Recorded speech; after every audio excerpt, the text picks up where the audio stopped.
Hello there, vinyl community. Daniel here, back with another update.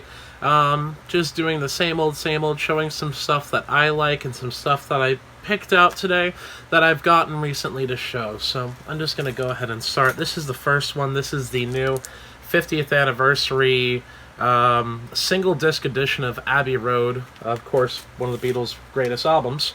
Yeah, it was remastered by Giles Martin and Sam Okell. I really love this mix, but as with like the White Album one, I'm not sure if I'm going to be getting like the full box. Just because, I just prefer hearing the remixes. I don't really have to hear like the additional session things. This is the US press, and it's kind of noisy. I've been hearing things online about people complaining about it, and yeah, it is a fairly noisy pressing, so... especially like when it gets to the Abbey Road medley, like You Never Give Me Your Money, like it gets really crackly there, so let me know if you've gotten like a European one or a US one so that we can kind of compare, because this one is, like I said, it's a pretty noisy copy, but still sounds pretty good. Love that remix. So going with like my normal finds now, like the used stuff, I'm going to start this off with two UK Pink Floyd records. This is a UK first pressing of Metal with the textured cover. Really great record. Nice gatefold, and it's in really nice condition as well. Here's a spine on it as well, like totally legible. And I always find this pretty beat, like especially for the US ones, And it has this style sleeve with it. And here is the disc right here on the yellow and green Harvest label. Really nice condition on it. It sounded great. And the second UK one is this UK pressing of Wish You Were Here. This is the second pressing that came out a year later. It still would have had the black shrink wrap, excuse me. In the US we had like a blue shrink wrap. They had a black one in the UK. Here's the spine, and it's missing that shrink wrap. It just has a little indentation on the cover there, but that's really about it for the cover wear.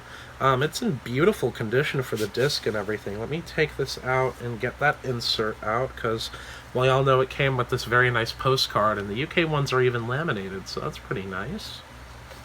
And it has this rounded corner inner sleeve, and these little cutouts here, so I believe that the originals were the square one, but it's a really nice dark label with the black and blue on it. This one sounded phenomenal as well, and this is actually one of my favorite Pink Floyd albums, so to hear a really nice sounding copy of it, because the US ones just really aren't as dynamic, I feel.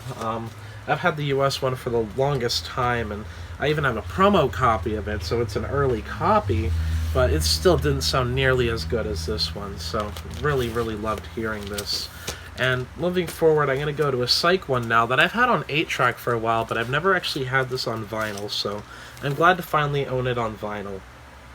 This is the first and only album from The Influence from 1968. They were a Canadian psych group that toured with Steppenwolf, The Doors, bands among that sort of domain and realm. I actually got in contact with Walter Rossi over here, and he was telling me about how they recorded the album in '67, and it's really great. If you love the Mothers of Invention, you will love this. You will love this. This is essentially like a Canadian Mothers of Invention. It's fantastic. It has the original inner sleeve, and it's on the ABC label with a really nice disc and a really nice cover, so glad that I finally have a copy that's just beautiful. And like I said, I really recommend this album to anyone who enjoys that Mothers of Invention style psych and experimentation, because this is totally in the same realm as that. It's a fantastic record. This is an upgrade for me, and I actually found this at Goodwill, so it kind of blew me away to find this at Goodwill. It's not that rare, but it's scarce, I suppose. This is the first Mandrake Memorial album from 1968, the self-titled one on Poppy Records. This is an upgrade. It just has ring wear, but that's really about it. It's in really nice condition. Let me take this disc out, because the disc looks like it's never been played. It's in beautiful condition for the disc. Really nice Poppy label. I love the way that label looks. It's such a trippy, psychedelic-looking late 60s label with the font and the girl there, so really cool record label. Yeah. And now I want to tell you guys a funny little story. A few weeks ago at this point I got a shrink-wrapped copy of Surrealistic Pillow on eBay for like $5, and this is that copy, Really nice, solid condition, and the shrink, and you know, I never find this album in nice condition, and I won the bidding on it, so I was really happy to get it, and You know, it has the original inner sleeve, and it's in really, really nice condition. The disc on it is beautiful. The cover is beautiful. You know, it just has a little X in the corner from when someone wrote on it, but that's right next to, like, where the price sticker is. You could see it right there. And, so I got this, and the next day, I decided to go out to one of the record stores that I frequent, and they have a bin of records that's, you know, $4 each or 3 for $10. So I went digging through that, and lo and behold, I find this. Another copy of Surrealistic Pillow by Jefferson Airplane in the Shrink. So it kind of took me aback. I'm like, wow, really? You know, the amount of time I had to wait on eBay and everything, and, you know, I could have just waited and got this one. Although this one, I will say, the disc is not as nice. The disc is like a good plus, but the cover is just as nice, and even without that writing there. Like, the disc looks nice on camera, but in person it has quite a few amount of scratches. Nothing deep, though. It's all just hairlines and stuff that you just tell it's been played a lot over the years. So, you know, kind of blew me away. And another thing I found interesting is that this one that I found at the record store is the laminated cover, like my old copy of it that went to a friend. But then the one that I got at the on eBay, excuse me, doesn't have a laminated cover. It's just this, you know, typical cardboard that you come across. So, thought that was kind of funny. I got 3 Talking Heads records over here, and I've really gotten into Talking Heads. I love them. This is their first album, which is probably my favorite from them, 77. Gotta love that nice poppy artwork. There's the 4 of them right there, and a nice spine on it as well.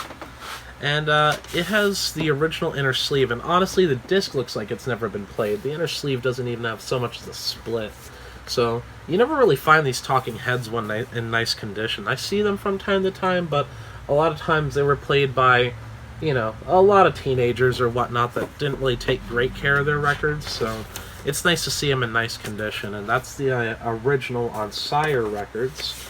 And one thing that I didn't count on was after I bought it, I got this at the Daytona Beach flea market, there was something in the cover, and it's a receipt from the store it was bought from in the 80s, I guess, after it's been resold, and it's from a record store that's still around in Orlando called East West. Back then it was called Records Tapes, but now it's East West Music and More, and it's really cool. Someone wrote Talking Heads 77 on it, and it had the original receipt with it. And keep in mind, East West is still around, but I don't go there very often because, frankly, I don't like going to Orlando.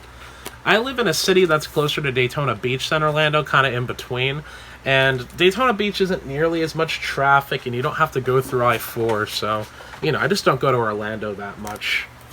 This is the second one right here. This was my favorite album of theirs until I got 77. This is more songs about buildings and food, and I love this album cover, how they just laid out all these Polaroids to make the album cover because they took close-up shots of each member. So that's definitely an interesting cover concept, but I really dig it, man. The cover's pretty solid, just has a crease on the bottom left corner. Has the original inner sleeve as well, but this one does have a few splits, and, you know, it's used but not abused.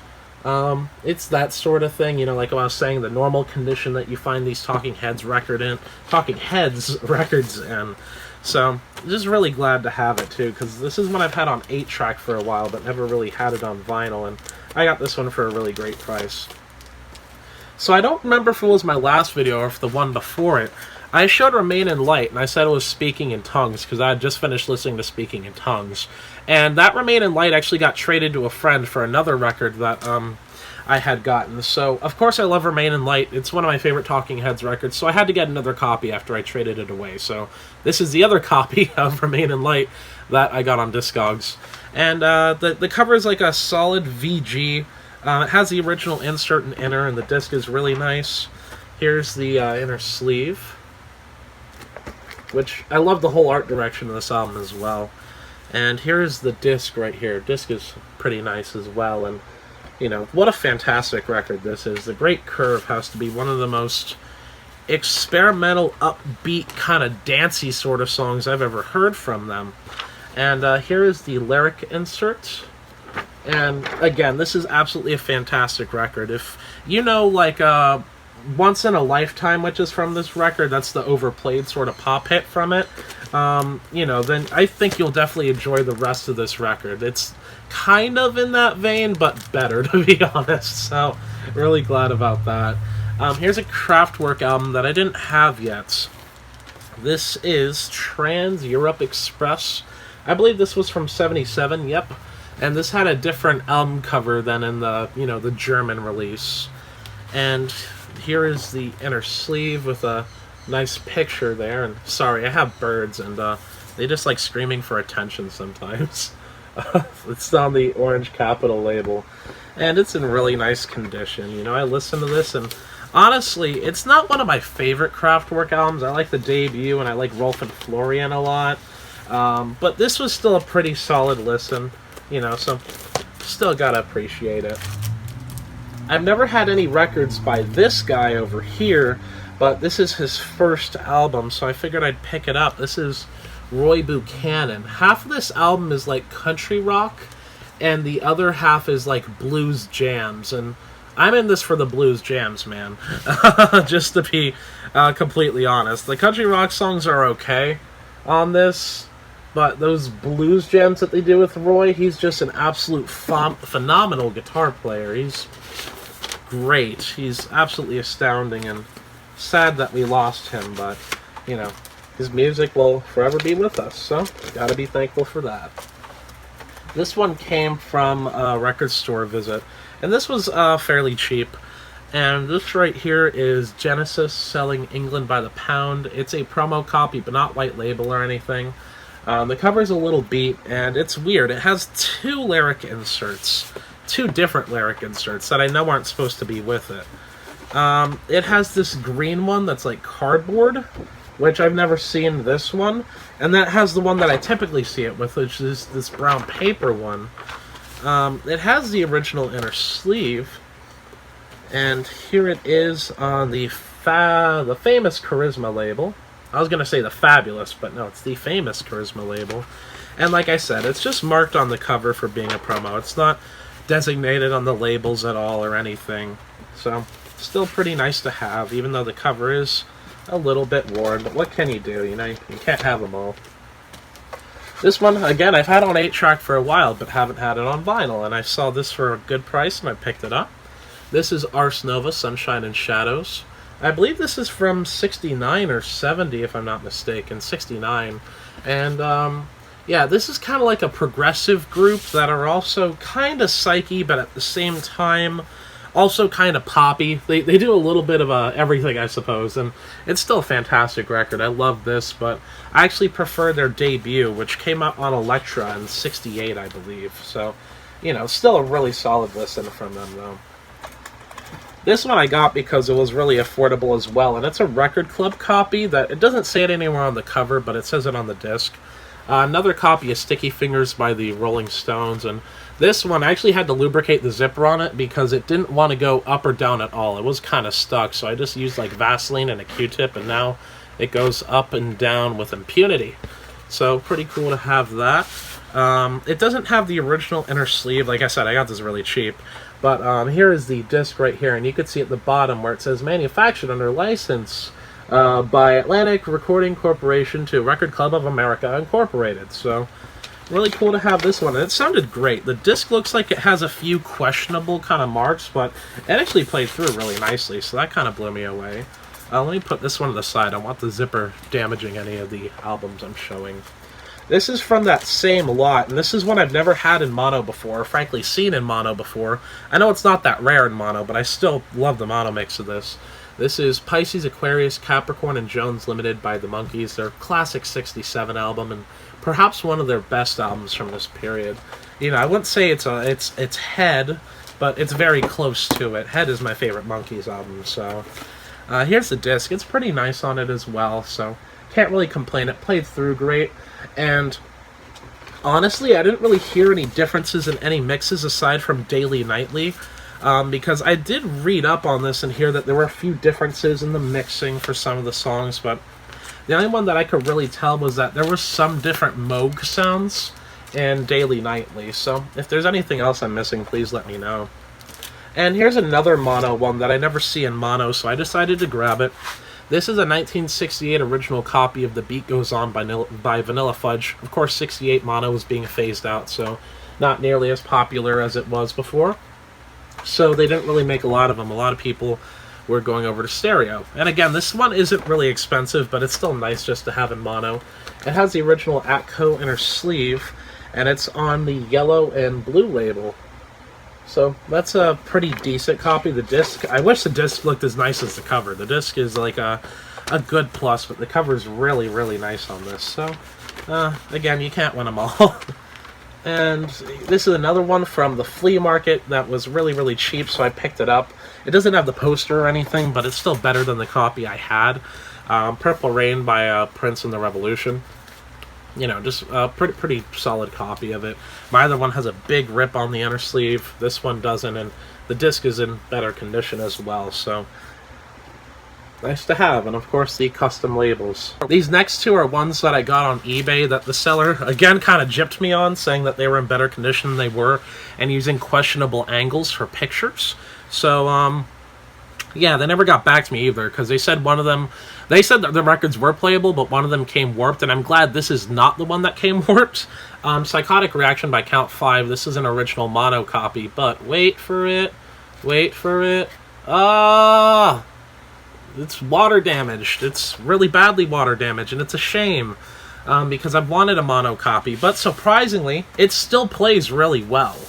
The disc looks like it's been to hell and back, honestly, but it still plays really well. It's cut really loud. There's not really any distortion, not really any stillabents. Like, I thought that all the original copies of this sounded like garbage, to be honest, because I've had 2 stereo copies in the past, and frankly, they both sounded like garbage. And I got the mono one. The mono one sounds so much better. It's mastered better. Everything's a bit clearer. It doesn't sound better than my reissue of it from Record Store Day, but it's still a pretty good sounding copy. And this is the one that they said was playable, but it's not. And this is Love, their first album. It has a warp, so it's unplayable. But I don't understand why I'm showing it either. I guess just to scold the seller if they one day see this. Like, oh, you could have helped me out.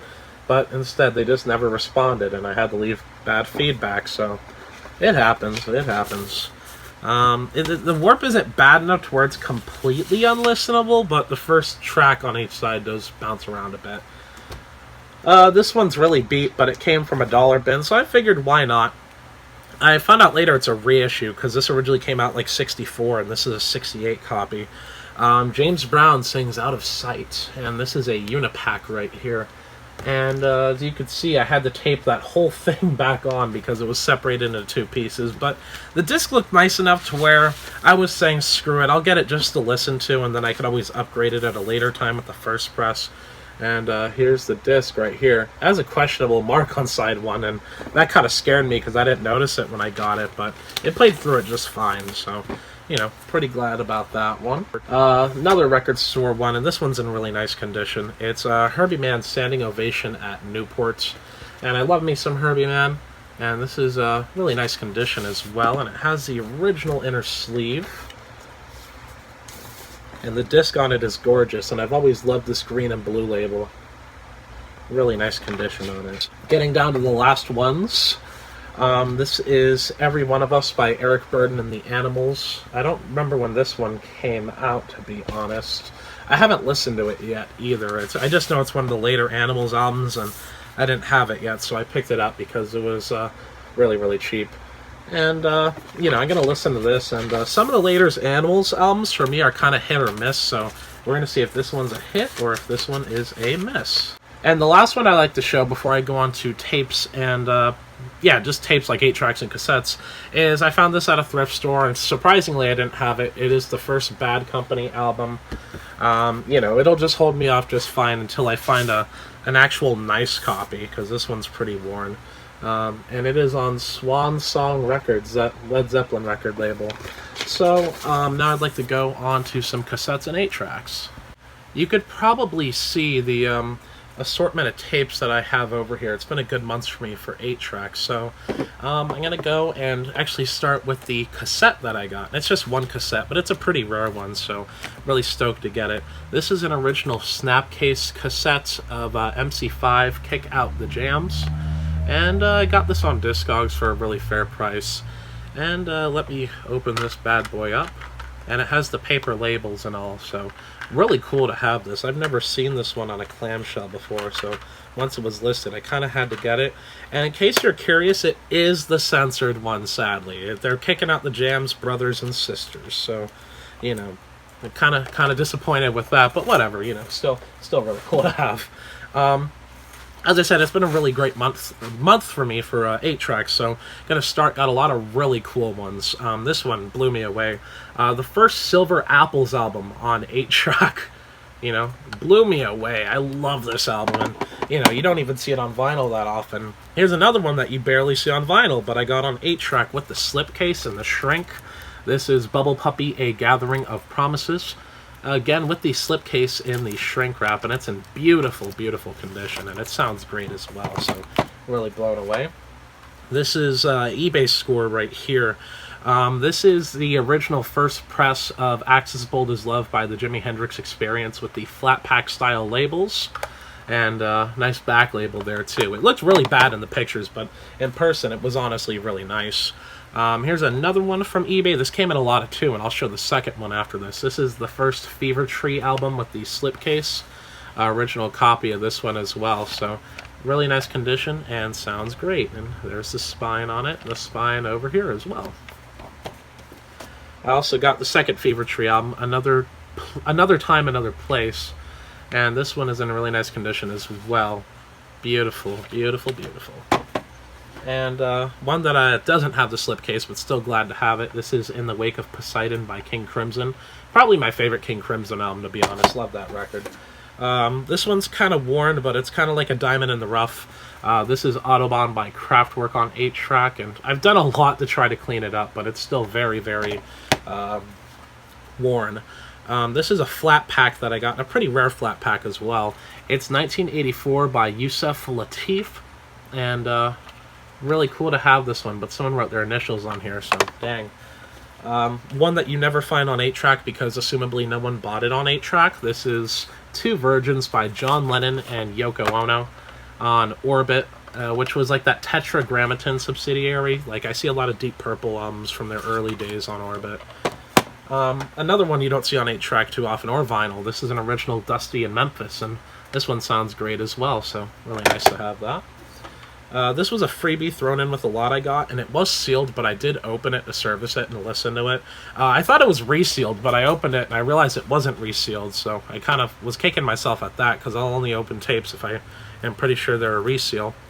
But this is Ginger Baker's Air Force 2. He has passed away since the last time I made a video, so very sad about that. Rest in peace, Ginger Baker, one of the greatest drummers of all time. And beautiful, beautiful condition cartridge with a nice crisp white label. Just has a little bit of bubbling on there, but that's to be expected. You never find these old tapes without any bubbling on the labels. It's very, very hard to, especially with the type of adhesive that they use and everything. This is a nice one as well for John Wesley Harding by Bob Dylan. Really nice Columbia red cartridge. A record of Pure Love and Pleasure, I think is what it's called. Yes.